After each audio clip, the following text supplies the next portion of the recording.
Hello, everybody. It's Donna Cravata, and we're here again with another wisdom panel. And this one is on the topic of culture.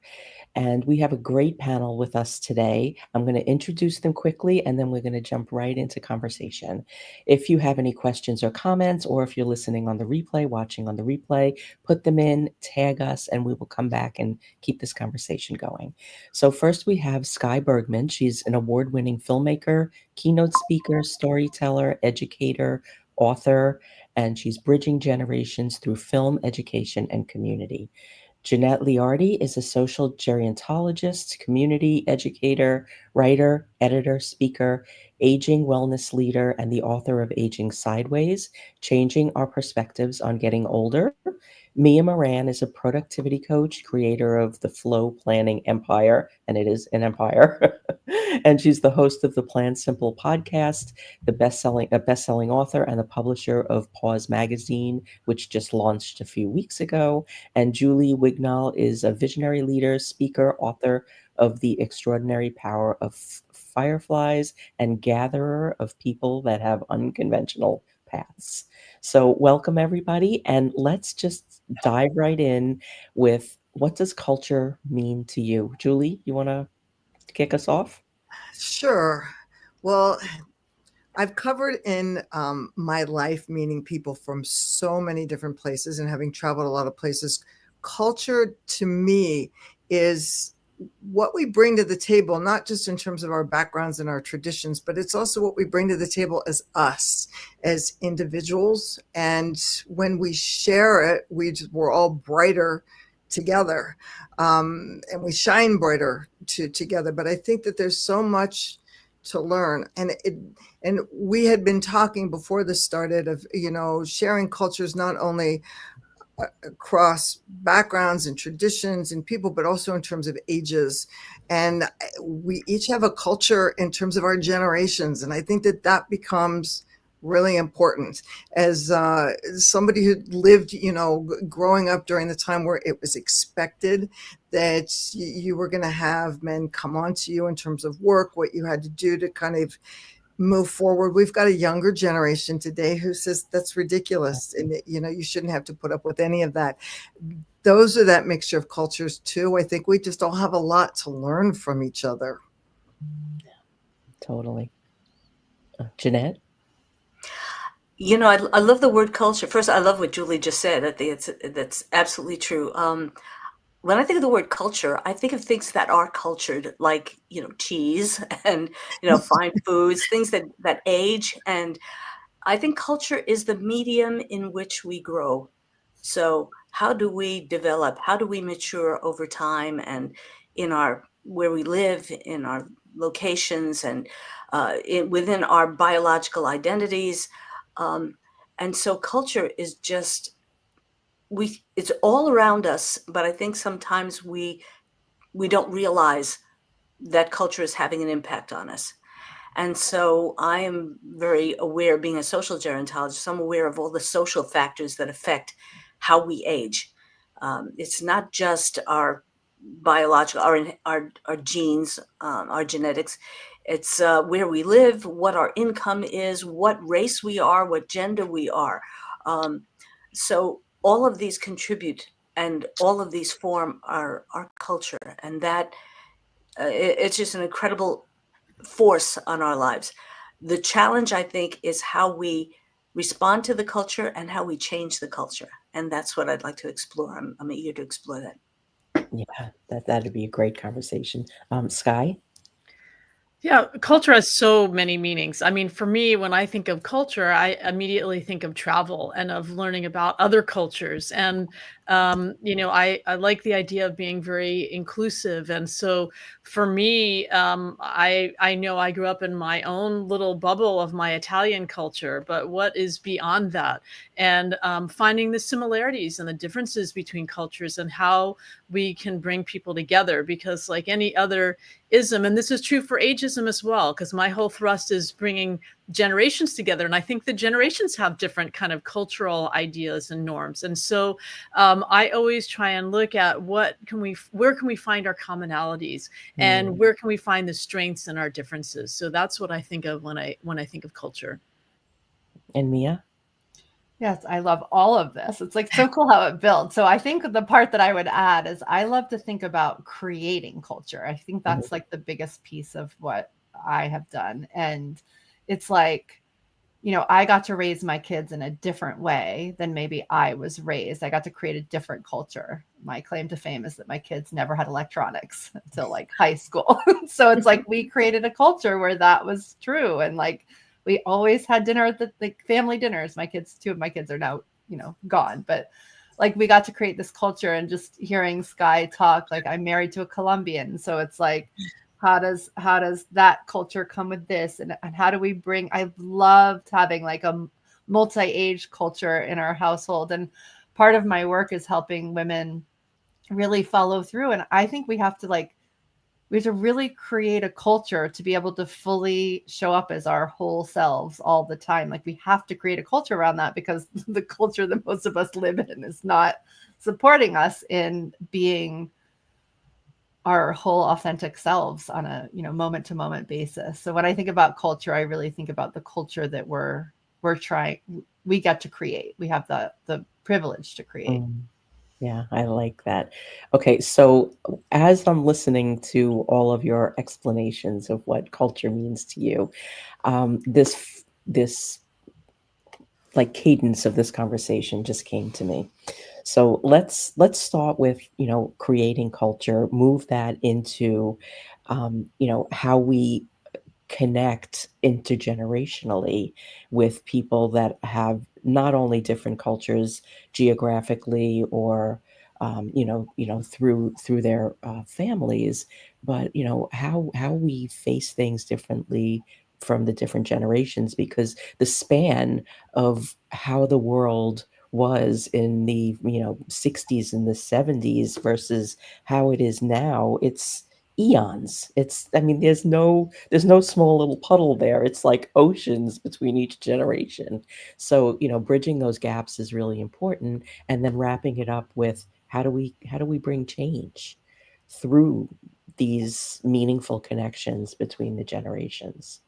So let's start with the how do you create a culture, Mia? This was your spark, so dive in there. I don't know. As you were saying that, I was like, oh, it's super interesting. Like, I'm somebody who definitely knows that. I mean, well, obviously, like, culture is about who you're surrounded by. So I'm just like noticing that it's really important to me to pull in some diversity, especially in terms of ages, actually, now that I'm like thinking about it. Like, my number one mentor is way older than me, and that was like really important to me to like have that anchoring and to really understand that. And same with like when I think about the culture we're creating in our household, it's like really important to me to have different ages around, and just really seeing all the things. It's funny because when I think back to like, I don't know, maybe even my parents right now, or like my grandmother, and thinking through like the reaction of a older person to like how we live, right? Because things are always changing. And when I think about that, I'm like, how can I really see what's happening with like the 20-year-olds and the 30-year-olds right now? Like, how can I like really come from where I am and understand that at the same time, and understand what's happening? And I feel like in creating culture, it's really about listening. Like, how do we really become just impeccable listeners, and really be able to hear like what other people are saying? And I just feel like that's what can really create this like a new kind of a new culture, because for millennia we're not really listening. We're like all talking over each other. Mhm. Mhm. Yeah. Okay, Sky, you must have something to add to this. Well, I think, an actionable item is like, how do you create that in your own life? How do you bring generations together in your own life? I was lucky enough to grow up in a 4-generational household. I lived with my grandparents, my great grandmother, obviously my parents, and so we had 4 generations. And I kind of took it for granted because I think, when you grow up, that's what you know, right? But as I became an adult and realized, talked to other people, I realized, wow, that was such an anomaly. So.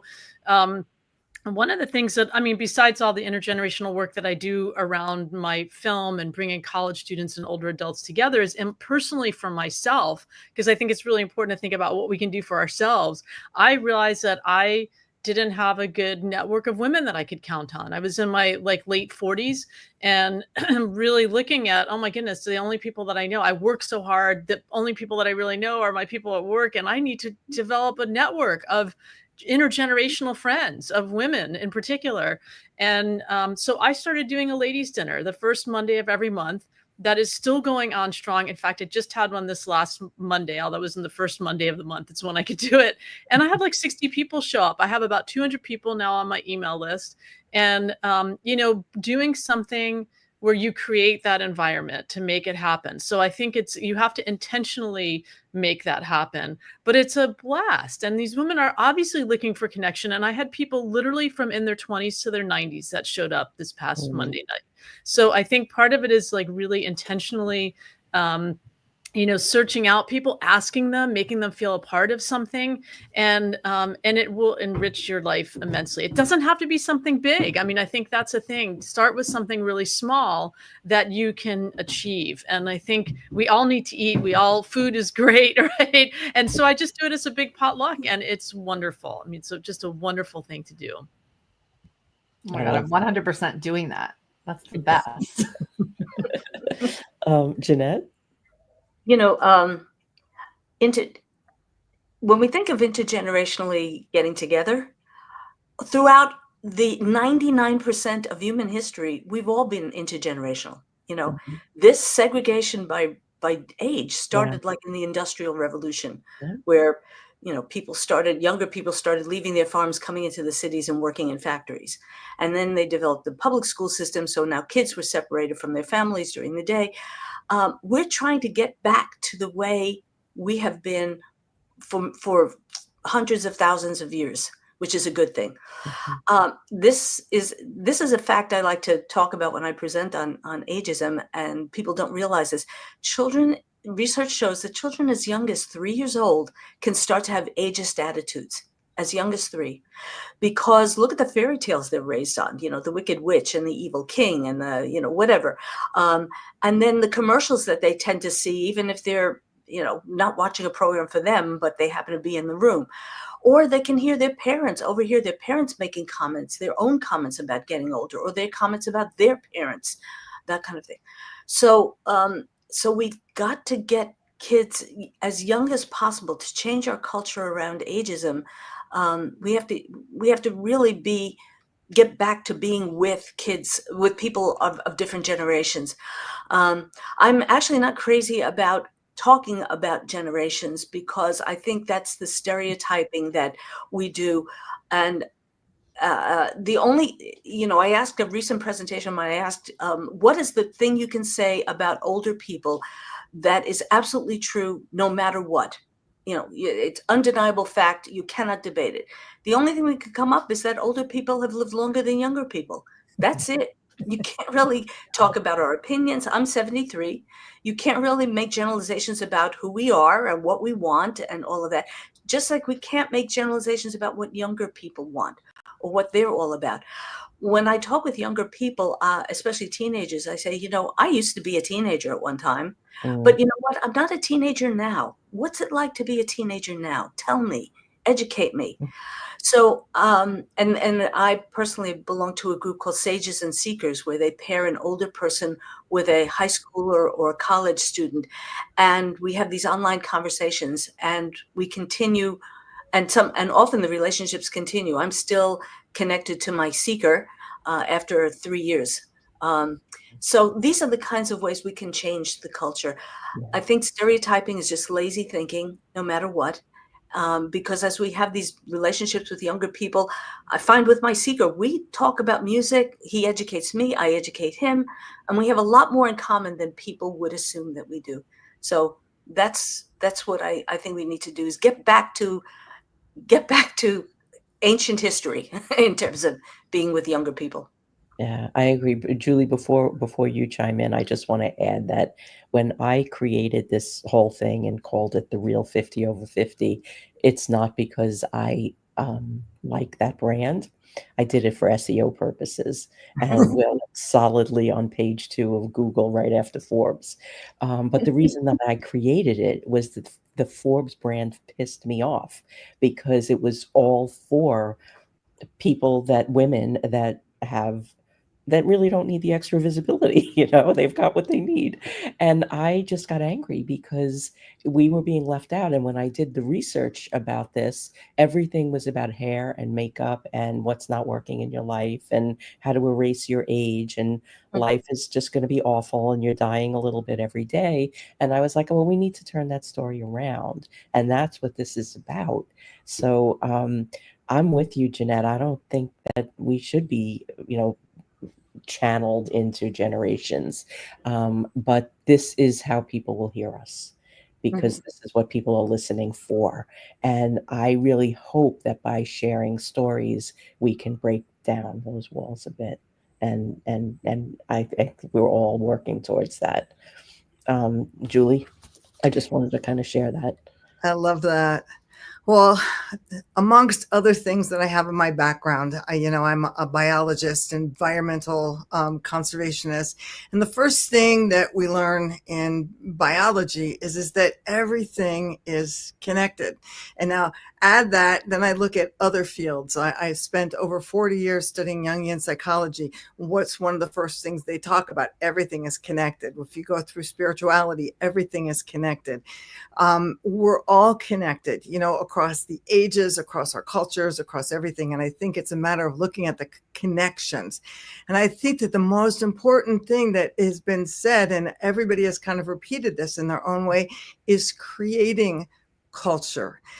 There's a lot of fear today. There's a lot of tension, everything from politics to climate change, and people are very, very anxious. And I think it's important today to focus, instead of being upset with things that are going on, focus on creating the world, the culture that we want to live in. This is our time to become the architects of what we want our future to look like. The book that I wrote, The Extraordinary Power of Fireflies, I use fireflies as a metaphor, but the definition that I have is that a firefly is a person who sees beyond what is today to what can be, and then they take action to create a better reality. And there are people that are doing this. They're not making it all the time to the front page news. And a lot of times those that aren't really doing what they say that they are. But there are people in our communities, there are people in our lives, there are people everywhere that I think inspire us, that are creating new paradigms of thinking and moving forward. And I think that the key in terms of creating that culture, it lies in a foundation of creating community. And I think today more than ever, we need community. We need to know each other. We need to connect with each other in person, or, any way that we can. And I love the concept of having women over for a monthly dinner. People crave connection, and we're missing that across all age groups today. And when you put that together, I think that we have some magic that happens. And Donna, it's interesting about your 50 over 50, like the 50 age, because Sky and I, when we were all talking before, like we both had grandmothers who lived to 100. So technically, like we're kind of in the middle.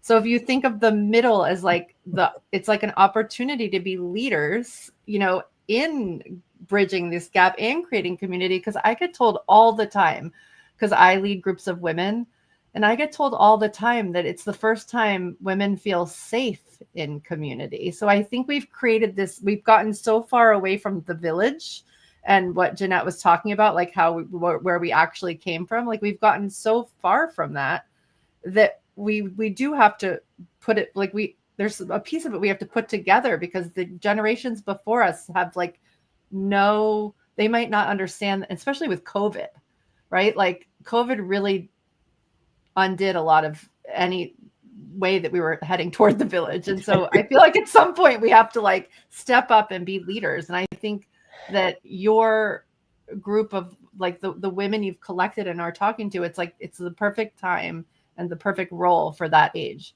Yeah. Yeah. And I think that there are things, the way that I feel about this is that we have a responsibility because we were raised in a world that no longer exists. And there's part of that world that absolutely needs to just be gone. But there are things that shouldn't be gone. And it's our responsibility to bring them forward, to teach others about that. And, I feel that coming out in these stories with every interview and every panel. And I'm seeing other women do similar things. And, there is absolutely no competition in this at all. It's just all about like the more we can get these voices out there, the more we can share these stories. Like there's nothing but benefit. Yeah. And Donna, I wanted to add, in terms of 50 over 50, there's no problem with assembling women according to, that dividing according to age. I think the benefit is showing the variety. Yeah. In other words, here are women, 50 women over 50 or women over 50. And look at the variety. Look at all the different stories. Look at all the different options. Look at all the different actions. I think that's the real teaching lesson. That's what's going to undercut the stereotyping, because if people think, well, women over 50, they're all like this or they're all like that. And what you're doing is say, no, look at the variety, the diversity.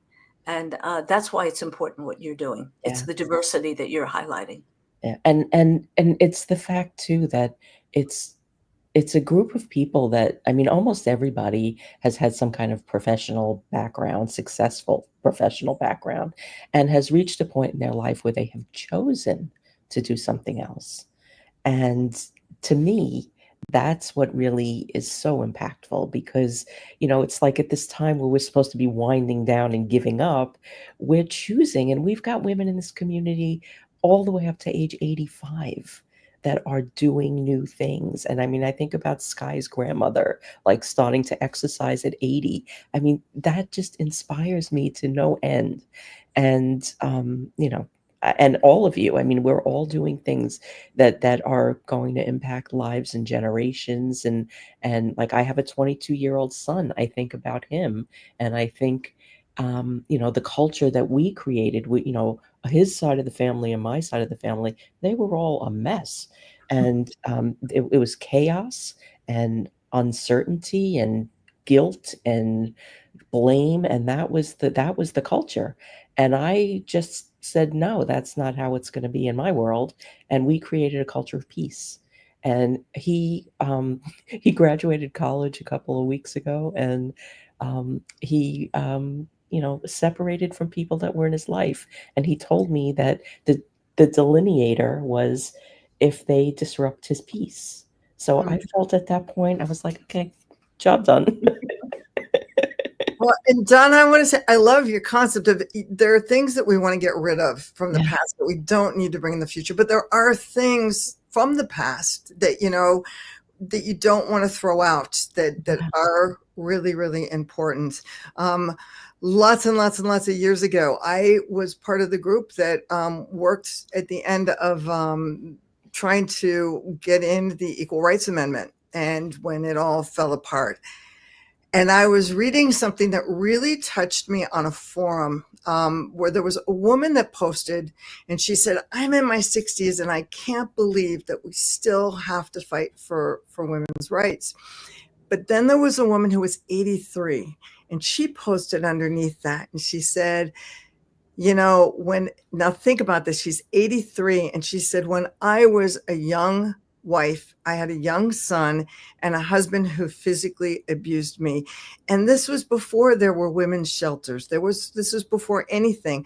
But I had a couple in my community and my community that invited me in, encouraged me to leave my husband, took care of my son, took care of me, gave me the opportunity that I needed to start again. She went and she became an attorney and moved on. But I thought, you know what? Everybody is arguing and fighting about this is working, this isn't working. But where it really starts is when we take care of each other, when we're aware. And it begins with that awareness to be able to make those connections and to communicate. But when we take care of each other so that we're not reliant on waiting for somebody else to make decisions for our lives, we're creating that culture that we want to live in. Yeah. Yeah. I love it. And Julie, so what would you want to bring forward from the past world into the future world? You know, I work with a lot of teenagers, and I realize that a lot of things that I just took as second nature don't exist anymore, which are, again, why we have to talk and mix from all of our ages and bring all of our experience to the table. I worked in politics during a time where it didn't matter what side you were on. People didn't name call each other, and people worked across the aisle together. And anybody today who's like under the age of 30 started looking at me like, you're crazy. This doesn't happen. This side hates this side and this side hates this side. And it's like, you know what? It wasn't always that way. And I think what we really start and need to get back to is we've lost having a code of values. And that used to be really, really important. And we talk about that in terms of leadership, but a lot of times I think that we give it just lip service. You know, if you want people to follow you or to see you as a leader, they need to trust you. And how do you build up trust in other people? Well, you have to be consistent. And people trust people who are honest, who have ethics, who don't lie or cheat or steal when they're authentic and they're transparent. And I don't think that we're thinking about that enough to say, what type of person do I want to be to put out there to the world before we even begin connecting with each other? Yeah. Okay, Jeanette, you look like you've got something to say. Well, I think one of the biggest influences that I've noticed, as I have been going through the decades, has been the rise of social media and how social media has caused us, because of the algorithms, it feeds us the things that we tend to want to see. And so we're getting out of practice, seeing things that we don't necessarily want to see, or that we have trouble understanding, or whatever. So social media, I mean, if this is since this is a conversation about culture, I think social media has been probably the number one impact on our culture, I would say, in the last 20 years. And so what do we do about that? How do we harness social media so that it becomes a place where people can debate without name calling or being threatening? I mean, that's a whole new ball game in my life, to see people get threatened. And what are we going to do about this? And I think if we can increase our relationships with people of other ages and other perspectives in our own life, forget social media, but just person to person, people we meet, then that might encourage us to then say, okay, this is in my life and I'm benefiting from it. I don't want to be on social media if it's going to do this. I mean, I left a certain social media platform because it started to be crazy, crazy threatening and crazy ugly. But if we have it in our life, then maybe we can find ways of changing the culture of social media to say, this isn't the way it has to be. I know a different way because I'm experiencing it in a different way. I know that's all fuzzy. I haven't worked that out, but I do think we need to be focusing on social media as a real tool for good as well as for ill in our culture. I've always believed that to be true. That's really interesting, though, about like our ages and like the connecting of ages, because I think it's like so I'm just 50, so I know maybe I'm the youngest here, and I think it's like 45 is the last age that aren't like anyone 45 and younger is a digital native. Like they were born into it, already existed, that like you could text, and like social media has risen, but like you were born as a digital person. Like all of us are I think what is called a digital immigrant. And so we knew how to like I had, like, if I saw somebody, I had to like decide like if I was courageous enough to say something to somebody in person at one point in my life, right? Even if it was when I was younger. And I feel like that's one of the pieces about really hearing all the generations right now, especially the younger one, is like they never had that. Like from a very young age, they didn't have to have that courage because they could just text or post something, and it's like it's a different energy. Like you're not as aware of the other person on the other side as we had to be. And I think we still bring that to social media, right? Like we still have that in us, that we can see the other person, but not all ages do. So I think that's like a really interesting part about bringing together all the generations, especially right now. Well, I think that's a good point that Mia's making, that you're making, Mia. I think that keep in mind that digital, how we define digital, has changed over time. I mean, when I talk to older adults, I say, one of the big stereotypes about getting older is that we old people don't like to change. We resist change. We've been changing every single minute of our lives, all of us. So I ask people, what's a telephone like when you were a kid? If you had the rotary phone stuck on the wall with the spiral cord that kept knotting up and you couldn't wander around your house, you could only go as far as the cord. And now you have a smartphone, you've changed. So what you said, I could have had that same comment about my parents. They wouldn't want to talk, people like me, we could talk on the phone. They wanted to see people in person. Okay, so I had the phone. Then we moved on to texting. So digital, whatever that means, that definition changes over time. And by the way, I grew up, I was in my 20s in the 70s, and I started using computers in the 70s. When I was in my 20s, I worked for magazines, and we were on computers already. So not all older people are digital immigrants. We grew up too. The computer, the web, I guess it was the internet was invented, I believe, in the 1980, maybe around that time.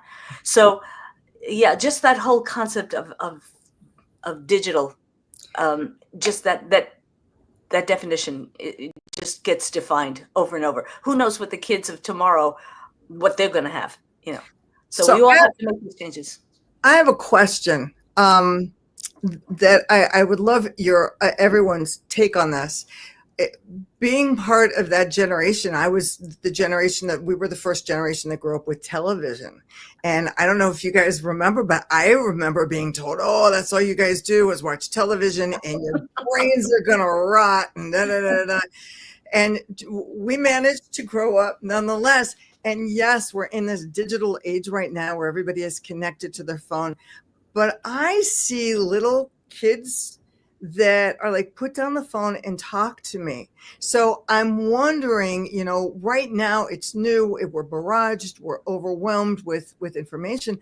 But as younger kids are here and as they're growing up, I wonder if it's going to find its own balance where we can start using this digital technology just as a tool rather than having it absolutely consume our lives. I don't know if any of you are aware of, there's a whole movement that's going on in Europe right now just called offline events, where it's across the ages. People will meet on a Friday night or on a Saturday in a museum and whatever. They'll bring a book, they'll just sit down and read, or maybe they'll do crafts together or a community poem, but it's a completely offline event just to allow people to be with people.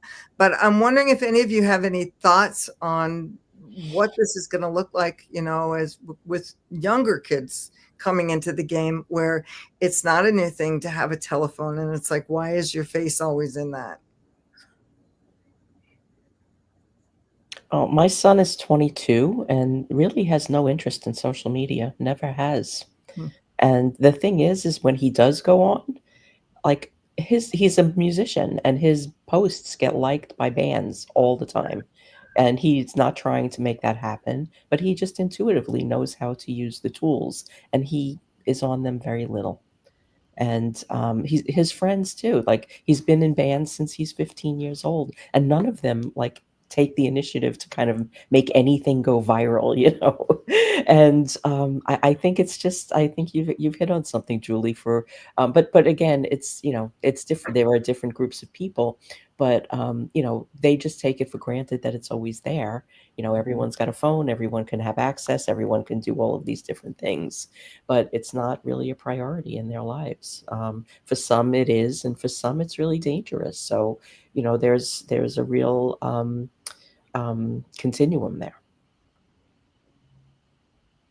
Yeah, talking about culture, we had a culture of no social media. So it's been interesting. My two girls were not allowed to be on it. And so they once they had the choice, like it didn't matter anymore. But I was just thinking about I have a kid who's exactly Donna's kid's age. And last night he was like, you guys, like, let's all get off our phones and play a board game. Like today, actually, I was walking the dog with him and Donna's ping came in like about coming on and he was like, Mom, just be with me in the forest, you know? So I feel like there's like, you know, there's trends and I feel like the younger kids could totally pull even, you know, the 50-year-old women off their phones.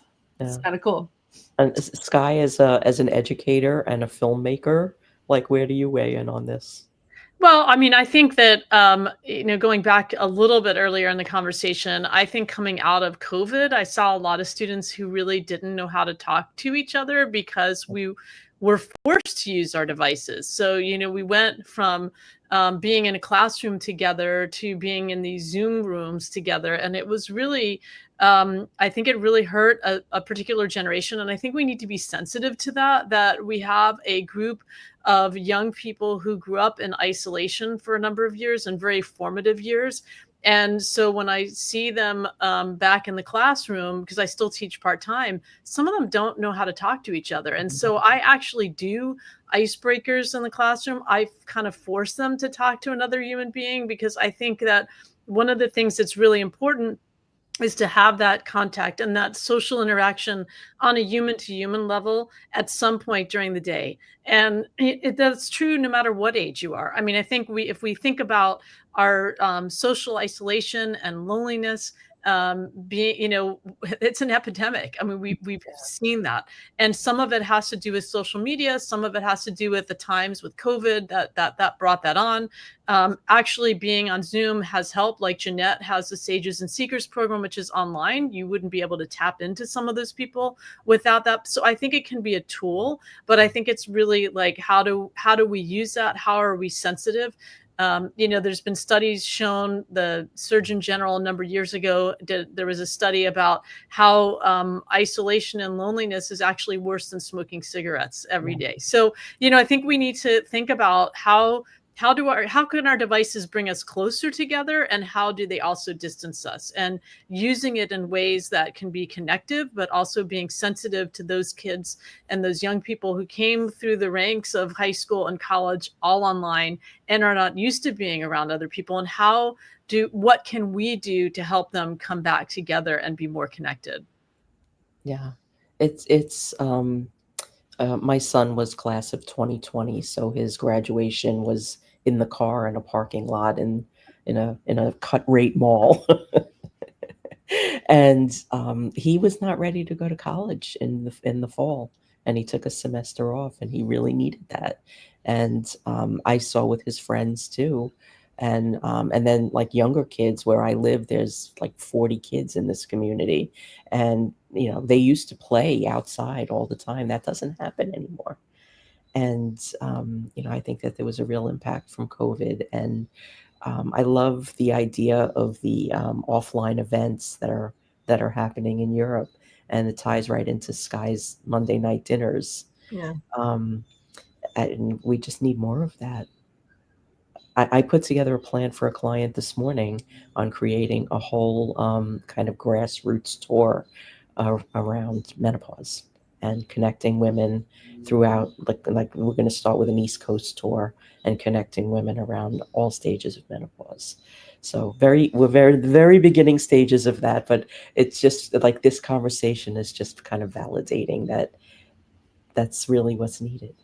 And, we want to be connected. I mean, like there were some 20-year-olds, like I said, that came to this dinner, and we're talking about, there's people in their 90s, but there's a lot of us in our 50s and 60s, and the 20-year-olds are there, and we're talking about menopause and what that means. They need to hear that when they're in Yeah. their 20s, so they know what's coming up for them, and so that they can be empathetic. And also, I think we don't talk about those things enough. So how No. wonderful is it when we can get all different ages? Like, I'm talking to my 80-year-old friend about, what did you go through, and to make those conversations. I think when women gather in particular, it's a safer space for us to have those conversations and to really delve in at a more deeper and personal level, and ask questions that we might not be able to feel comfortable asking otherwise, that we are in a safe space that we can do that.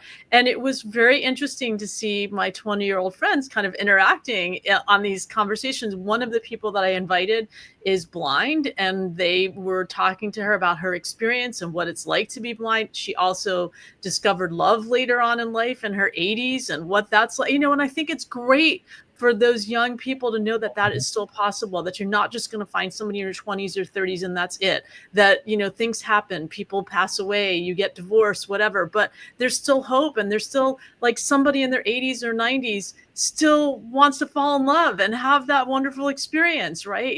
To know that in your 20s, what a different way that you're going to see the world the rest of your life. Yeah. And Yeah. that doesn't happen on social media in the same way. I mean, yes, we post on TikTok and all these other things, and you can see it. But when you connect on a personal level, and you connect with somebody's story, and you're right there with them, it's a very different experience than having something that you see on social media. So the more that we can actually physically come together, or even one-on-one Zoom like Jeanette's doing, or other people are doing, I think super important to have those real authentic connections that happen, rather than social media, which is really just for the masses and for the likes and for the influencers and all that kind of stuff. Yeah. I'm also still curious though about like culture and like and Zoom, because so I'll give personally, so I have kids who are in the like came through COVID at the unfortunate time, right? So like I see that very clearly with them and their friends. Like I totally understand that. And like I can see how like as their elders, it's so important that like we come and we do what you're saying, and like and really join arms. And as an introvert, knowing this, like I can see where even I loved all of a sudden being able to only be on Zoom, and haven't left the house as much as I used to before the pandemic, and how important it is like for culture for like all of us to be having these in-person things. And I can even see where I don't do, like where like I need to take a new level of responsibilities. I'm like, oh my gosh, I just want dinner now.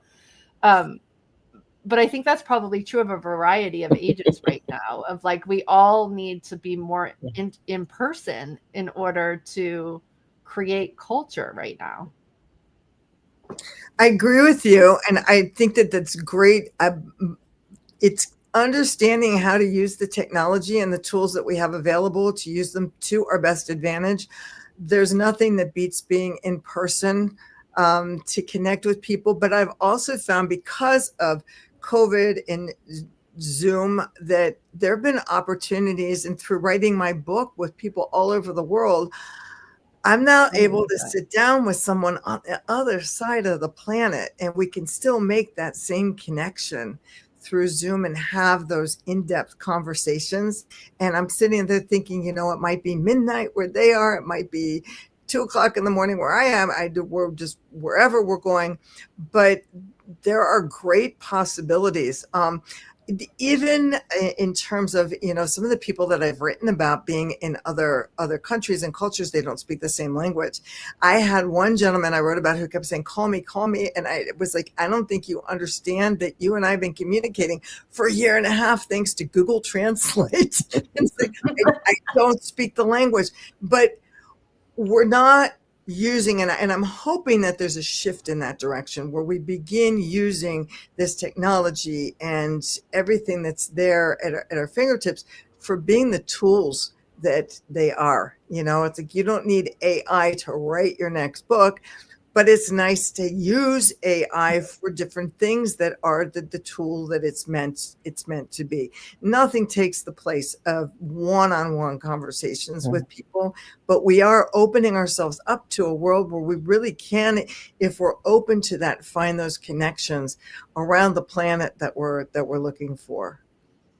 And Julie, to your point, I think there were a lot of, I mean, I agree that during COVID, I mean, Jeanette and I met, we've never met in person, but I feel like she's one of my great friends. And so I think it's much more about having these authentic connections. And I think that, and to Mia, to your point, I had students who were total introverts who thrived in the Zoom environment. So, you know, well, I think that's what happened to me. I thrived. And then I was like, oh, you know, like that's how I like I really thrived. And then I was like, oh, now like I could go see humans again. It's just interesting.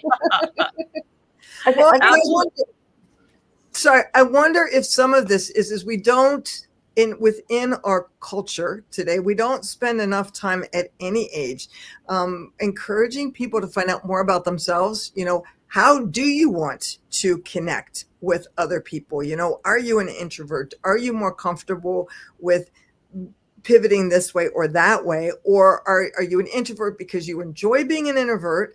Or are you just afraid to make those connections so that you get to know yourself a little bit better? I actually did a program, an environmental education program a number of years ago with 15-year-old boys. We were out in the desert, and these were troublemakers that had been sent from parents from all over the country to this boarding school. And they all carried a chip on their shoulder, and they were all angry and frustrated. And by the second day, I said to each one of them, if I could be your fairy godmother and give you all of the wishes that you have, what would make you happy? What would you wish for? And I'm thinking that these kids are going to come back and say, well, I want to be a famous rock star and I want to make $1 billion.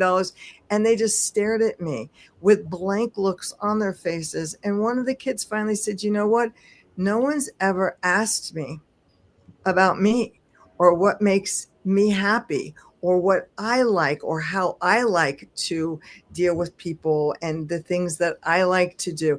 And over the next couple of days, the kids would come back to me one by one. And I thought about what makes me happy. And it turned out they were little things. It makes me happy when I'm home on Sunday mornings. My dad and I get up and we make pancakes for the rest of the family. So another kid came out. I really like walking my dog in the woods. Someone else said, I love taking walks, but I like walking when I'm walking with someone and we can be talking about things. Little things that really made them realize, and made me realize, when we talk about what makes us happy, what is this culture we want to create, that life is made up of moments and moments where we connect. And it's a matter of what moves each and every one of us, and it's encouraging others to really kind of find out what that is. We're talking about, and Julie, I think that's a perfect description about how I feel about storytelling, because I think that our culture, you know, with social media, if you're limited to a certain number of characters and where you have to, you know, or time factor, hurry up and text and that's it. We don't sit down and take the time. And what I've found, especially, you know, with my work with aging issues and generations, is that a lot of times we older adults assume that nobody wants to hear our stories. We're too old, we're marginalized, and kind of get out of the way thing. And we assume that young people don't want to hear our stories, where we may want to hear young people's stories. Well, it's totally not true. There are lots of young people who really want to hear what we have to say. How did you do it? You're this old. What was it like to? Or how can I better? You know, I want to do this. What did you go through? Anything similar? These are the kinds of stories that younger people want to bring out of us. So I think that, you know, one of the best antidotes to, you know, the social media, the problems with social media, is this either face-to-face or on Zoom, taking the time to tell stories. This is an interesting finding that I came across when I was in graduate school, and I was in graduate school for gerontology in my 50s.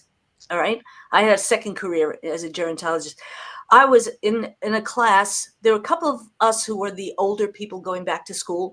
And then there were students who were in their late 20s, mostly late 20s, since it was graduate school. And I was always fascinated by what did young people, why are you into gerontology at this young age? What is about gerontology that attracts you? And invariably, not one exception to this rule, they would say, I had a real close relationship with a grandparent, or there was a real friendly older couple next door to us who basically raised me, or I had this professor, this old professor that was really my mentor. So they had this bond with an older person. So they automatically grew up not thinking that older people are repugnant or were silly or were clueless or whatever. But it's the storytelling that I think is the currency for culture. If culture is the place where I think we grow, stories are the vitamins. Stories are the Mhm. food, and so that's where the first chapter of my book is. It's all about stories, Yeah. because we can learn all kinds of things from research, from quantitative research, all the charts and the bar graphs and everything, but and they explain the how to, or the what, or the when, or the that kind of thing, all the kinds of answers that could be expressed in numbers. But it's qualitative research. This research is based on storytelling that gets to the heart of the why do you do something, or how did you feel when. Mhm. And I think that our culture, to save our culture, we need to learn how to either, we need to learn how to tell our stories.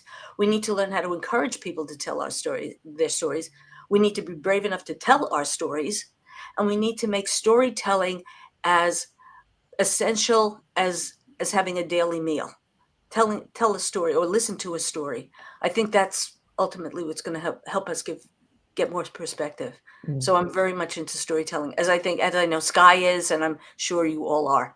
Yeah. I mean, you have a podcast. This is all about stories. So Donna Yeah. and Mia. So I think storytelling is where it's at for me, Yeah. anyway. We Can I we have 10 minutes. Oh, I'm sorry, Sky. Go ahead. Go No, ahead. I just wanted to piggyback on Jeanette's comment, which is I always say, I did a film where I interviewed 40 people that are 75 and older. And I was on one of these interviews with one of my students who I always try to take a student with me to, help out and learn. And after the interview, he said, wow, I never knew older people could talk so much. And he was totally serious. And I said to him, well, don't you have an older person in your life? And he said, yeah, I have a grandfather, but we don't talk all that much. I only see him at holidays. And it was right around Thanksgiving. And I said to him, take these questions that we just asked Lucky Louie, that was the person that we interviewed, and I want you to ask your grandfather these questions. I was his teacher, so I could make him do that for homework. And he came back from that weekend grinning from ear to ear, because they just didn't, they wanted to have a relationship, but they didn't know where to start. So Mhm. sometimes having the framework, I think that's why Sages and Seekers works. I think that's why the Lives Will Live Generations program works, because it is a framework to start that conversation between generations. And whatever we can do to make that happen. I mean, I saw it so clearly in that moment. And of course, when we do these projects, I'm sure it's the same for Jeanette, for you, with Sages and Seekers, as with the Lives Will Live Generations program. The students and the older adults come back and say, wow, we realize we have so much more in common, and really our only difference is our age. And so, it's so important to do what we can and that goes to collecting the stories, because when we share stories, we share knowledge, we share wisdom, and I think that we learn from each other in that way. Yeah. So we have about 8 minutes left, and I would love to go around the room and get everybody's take on, um, why story is so meaningful, and like what happens when we don't share our stories. Because from this whole conversation, it's apparent that the stories are the bridge, and this is where the values and the experiences and the wisdom and the learning from each other all happens through the story. So what happens when we don't, like, I really want to almost scare people into sharing their stories. Well, Whoever would like to start. I think what happens when we don't share our stories is, A, we lose our history, B, we lose our identity, and C, I think we lose our hope for the future. And that's basically what I can say about telling stories. If we want to we want to we want to keep in touch with what has happened, we want to keep in touch with what we want to happen, and we have to keep in touch with what's going on right now. And I think stories, past, present, future tense, those are parts of stories. So That's why stories are so important. It's, it's the way we process information and the way we share it. And, bar graphs and charts are fine. They are fine. They have their place. But there's nothing like the feelings that you can evoke from people and the healing that can come from telling stories biologically, physiologically. And I'm sure Julie knows this, but that it reduces your blood pressure. It boosts your immune system. It, can do all kinds of good things for our health. So why not? It's free. You don't need a prescription. And, why don't we just do it? Yeah, what comes up for me as the as the productivity person is like just taking the pause and the time, and like less about thinking about the stories, because back in my, like when I first started this work, it was really about helping families come together for dinner. And I was always so surprised how hard that was for everybody. And there's a study that comes out every year from Columbia, from the Center for Substance Abuse, and they interview all these families in inner city New York. And it's like 90% of teenage kids who, like, we might label as, troubled kids in inner city New York, like they just want to be sitting at the table with their parents, and their parents are always super surprised. And so sometimes I what I think of is just creating these containers of like, how do I end up in a place where I can listen to other people's stories? How do I end up in a place where I can tell my story? Like, is it dinner? Is it driving in a car with somebody? Is it going to, I want to go to dinner at Sky's house, even though she lives nowhere near me. Like, what is it like, how do we like slow down enough? Because one of the things about social media is that it's so fast. And so I think we get in this pace of just like moving too fast to be able to both give and receive story in the way that we need to, which I think is what, like, that's where my heart always goes. I agree with you, but I think we're hardwired as human beings to respond to stories. That's the way, since the beginning of time, how information has been passed down. And, coming at this as a scientist, I have to tell you, if I want people, and I've taught this, I do workshops on this, if you want people to, whether it's to change habits or to think about what they're doing, if I come and I just read them a list of all the scientific reports that said this and this, you're just going to get glazed looks. If I start telling stories, people listen. But on a personal note, Donna, in terms of what happens when you don't tell the stories, we lose history. I was adopted, and my family, this adoptive family that I grew up with, that's all I knew as a family, I lost everyone. Everyone died early. I have a 31-year-old daughter that never knew her grandmother, that never had any family connections. But I talk about them and I tell stories about them. So at 31, she feels like she knows them, even though she never got the opportunity to meet my siblings or family members or anything like that. When we stop telling stories, that's when people truly die. That's when we lose the gifts that they brought to the planet. That's how we keep history alive. That's how we keep people alive. And that's how we connect with people who've gone before us and who are no longer here. Yeah, and I would echo what everyone else has said. I mean, when I started working on my film, I thought I was interviewing people 75 and older who were going to give me all these words of wisdom. But in fact, it was that, but it was also about their history and about their lived experience. And, I think that, for example, one of the people that I interviewed was a Japanese American woman who had been interned during World War II. And it's one thing to read about that and another thing to hear her story, to hear that her husband was killed in Italy in action because he served for this country while she was basically incarcerated because she was of Japanese descent. And so when you hear that, you feel that history in a very different way. And, the stories, I think, are so important. We want to capture those stories, keep that history alive. Yeah, I agree. And I could just add that I've always believed in story. And in the last 2+ years, I have done 119 interviews, and this is our 18th panel. And it's changed me. It's changed me on a fundamental cellular level that I don't even know how to put words into. So, having some kind of force in your life that is built around story, um, I think it will eradicate a lot of the negativity and the toxicity that is happening in the world right now if we all stand up and tell our stories, share our stories, ask others to do the same. And I cannot thank each and every one of you more than I don't have the words to thank you for coming and showing up the way that you did today. Um, it's just so important, and you're all doing work in the world that really matters, and I appreciate that. So everybody, please connect with them. I will flash up websites down at the bottom, and but they're all included in all of the posts I've been sharing and on the webpage.